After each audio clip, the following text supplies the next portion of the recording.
नमस्कार। Voice for blind के समाचार प्रभाग से आप सुन रहे हैं साप्ताहिक समाचार, जिसे अनीता शर्मा द्वारा ध्वनांकित किया गया है।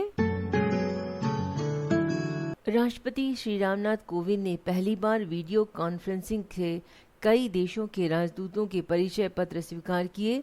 राष्ट्रपति भवन के इतिहास में पहली बार डिजिटल माध्यम से परिचय पत्र स्वीकार किया गया है। एक देश एक कानून की तर्ज पर पहली बार एक क्लास, एक चैनल और एक डिजिटल प्लेटफॉर्म पर ऑनलाइन पढ़ाई होगी। पहली से 12वीं कक्षा के छात्रों के लिए अब अलग अलग चैनल होंगे। केंद्रीय वित्त मंत्री निर्मला सीतारमण ने आत्मनिर्भर भारत पैकेज के तहत प्रधानमंत्री ई विद्या प्रोग्राम शुरू करने की घोषणा करते हुए कहा कि छात्र दूरदर्शन व डिश के माध्यम से घर बैठे पढ़ाई कर सकेंगे। वहीं IISc Bengaluru, JNU, DU, MU, BHU, Jamia Jadavpur समेत देश के 100 सर्वश्रेष्ठ विश्वविद्यालयों में 30 मई से ऑनलाइन डिग्री प्रोग्राम की पढ़ाई को मंजूरी मिल गई है। आज़ादी के 70 साल में ये पहला मौका है जब हर वर्ग के छात्रों को तकनीकी के साथ जोड़ने पर जोर दिया गया हो। केंद्रीय बजट 2020 में पहली बार ऑनलाइन डिग्री की पढ़ाई को मंजूरी मिली थी। ई विद्या प्रोग्राम के तहत शिक्षा से संबंधित सभी योजनाएं जुड़ेंगी।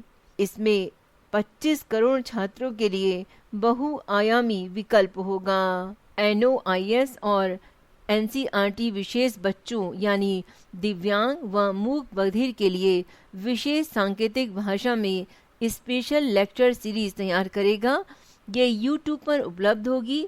NOIS वेबसाइट व स्वयं प्रभा पर भी इसे चलाएगा। ऑडियो बुक भी तैयार होगी। 2017 में NCERT ने कुछ कक्षाओं के लिए किताब तैयार की थी। इसके अलावा बच्चों, शिक्षकों, माता पिता और परिवारों के मानसिक स्वास्थ्य का ध्यान रखने के लिए मनोदर्पण कार्यक्रम शुरू किया जाएगा। इसमें रेडियो और पॉडकास्ट का इस्तेमाल होगा। इंजीनियरिंग परीक्षा JEE मेन और मेडिकल परीक्षा नीट की तैयारी के लिए अब लाखों की फीस खर्च करने की जरूरत नहीं होगी। IIT फैकल्टी व विशेषज्ञ द्वारा तैयार लेक्चर सीरीज IITL पर उपलब्ध होगी। ये सब स्वयंप्रभा और दूरदर्शन पर भी चलेगा। दिसंबर तक national foundation literacy and numeracy mission launch किया जाएगा। इसके तहत 2025 तक हर बच्चे को शिक्षा दिलाने की कोशिश रहेगी। कृषि क्षेत्र में व्यापक सुधार के लिए सरकार जल्दी 2 अध्यादेश लाएगी। इन अध्यादेशों के जरिए नए कानून के तहत किसानों को अपनी उपज कहीं भी बेचने की छूट मिलेगी, जबकि आवश्यक वस्तु अधिनियम संशोधन कर उपज की स्टॉक सीमा को खत्म कर दिया जाएगा। दोनों अध्यादेशों से किसानों को सीधा लाभ होगा। ऐसे में सरकार को उम्मीद है कि राज्यों की ओर से बड़ा विरोध नहीं होगा। सरकार ने लॉकडाउन के दौरान कर्मचारियों को पूरा वेतन दिलाने के लिए कंपनियों और व्यावसायिक प्रतिष्ठानों को दिया गया आदेश वापस ले लिया है। सरकार के इस कदम से उन उद्योगों और कंपनियों को बड़ी राहत मिलेगी जो लंबे समय से बंद हैं। देश के तकनीकी कॉलेजों में कुल पाठ्यक्रम का 20% हिस्सा ऑनलाइन पढ़ाना होगा। अखिल भारतीय तकनीकी शिक्षा परिषद इस संबंध में सभी तकनीकी शिक्षण संस्थानों को शैक्षणिक सत्र 2020-21 की सूचना भेज दी है। इसमें एक साल के 2 सेमेस्टर के दौरान कुल 20% ऑनलाइन कोर्स के अंक छात्र के फाइल रिपोर्ट कार्ड में जुड़ेंगे। कोरोना महामारी ने महिलाओं की संकट से निपटने की क्षमता पर एक बार फिर मुहर लगा दी है। एक और दुनिया के शक्तिशाली देश कोरोना से जूझ रहे हैं तो न्यूजीलैंड, जर्मनी, ताइवान से लेकर नॉर्वे, आइसलैंड, फिनलैंड और डेनमार्क ने इस पर काबू पा लिया है।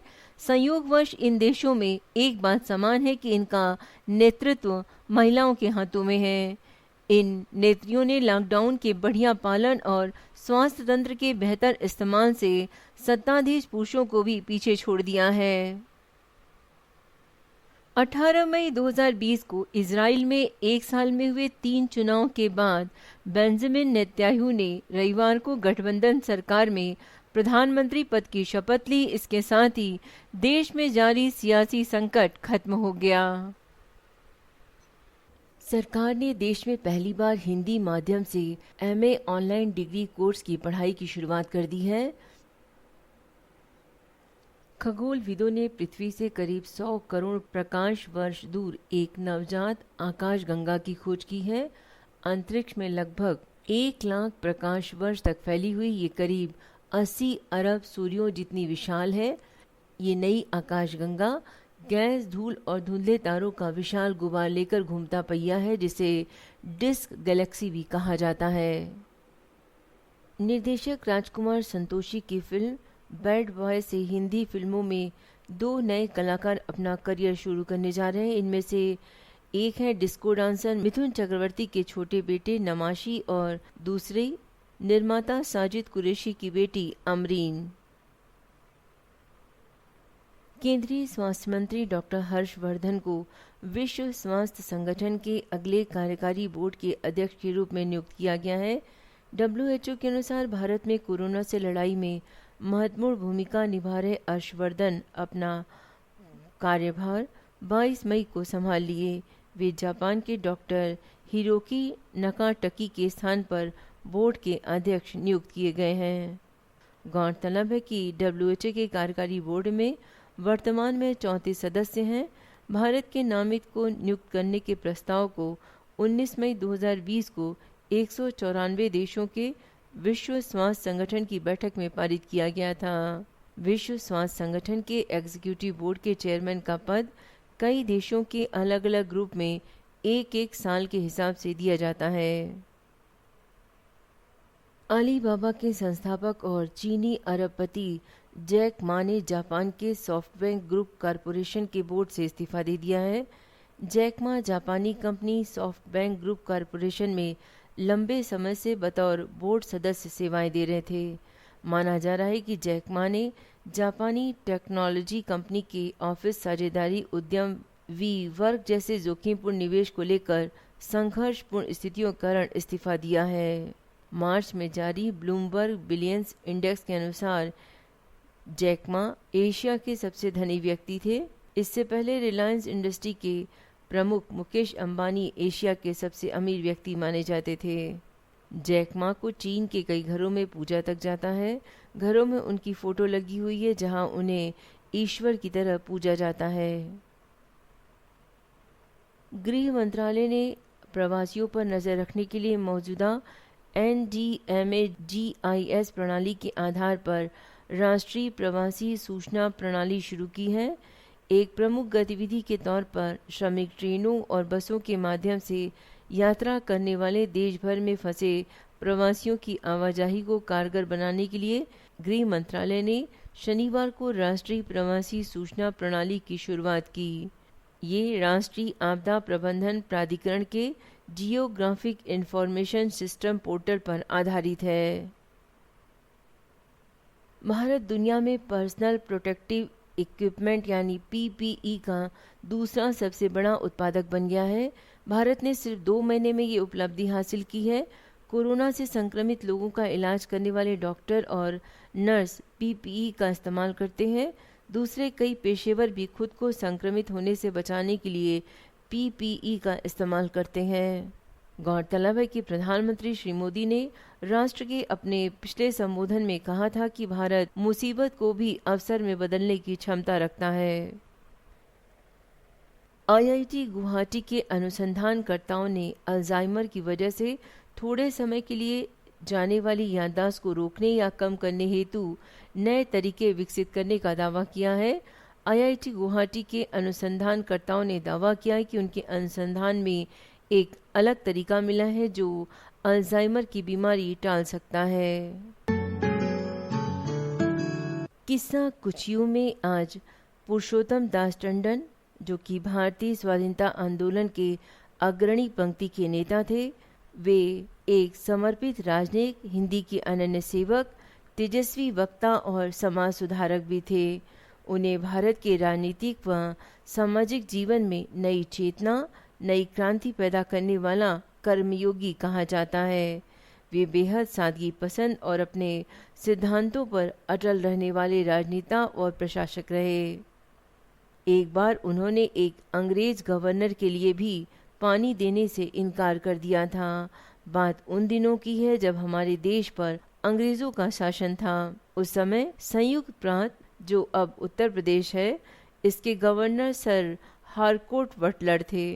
वे ज़रूरत पड़ने पर राजधानी लखनऊ से अक्सर इलाहाबाद भी आकर रुकते और उनका निवास होता लाट साहब की कोठी, जिसका भली भांति रखरखाव किया जाता था। गवर्नर के स्नान के लिए वहाँ एक कुंड की व्यवस्था थी, जो उनके आने पर साफ कर ताजे पानी से भर दिया जाता था। एक वर्ष वहाँ वर्षा की कमी से पानी की बहुत कमी हो गई और लोगों के लिए पीने का पानी मिलना भी कठिन हो गया। उसी दौर में गवर्नर का वहाँ पहुँचना हुआ।